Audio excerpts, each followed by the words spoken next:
આમાં મને ઇન્સ્ટાગ્રામમાં સ્ટોરી મૂકતા શીખવાડ નહીં. મારે કૃષ્ણ ભગવાનની ને એની સ્ટોરી મૂકવી હોય ને. અમે તો નાના હતા ને 3 ભાઈ બહેન હતા, પણ અમારા 3 ભાઈ બહેન ને મને એવું યાદ નથી આવતું કે અમે 3 બાયધા આવીશું. અમારા બેને કેટલું ભળતું, અને તમે તો કૂતરા બિલાડાની જેમ બાયધા કરો, આખો દિવસ બાંધવાનું, તે બીજું કઈ કરવાનું બંધ કરી. તાર સિટી બંધ કર. ડગા જેવડી થઈ, કોલેજ કરે છે તો હજી કુકર મૂકતા આવડતું નથી. કોઈ દી રસોડામાં તો પગ ટખાડવો જ નથી. પછી હા હુટોન મારશે, તાર માએ તો કઈ શીખવાડ્યું જ નથી. હા, તારા બાપો કઈ નોકરાણી નહીં મોકલે.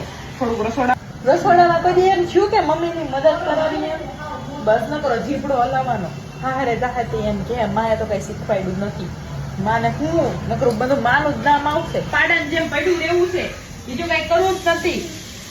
અમારે તેવડી તમારે જેવડી ઉંમર ના હતા ને ત્યાં લગ્ન થઈ ગયા હતા ને એક છોકરા થઈ ગયા હતા. તમે તો ઢાંઢા જેવડા થયા તોય મીઠું જ ન આવ્યું.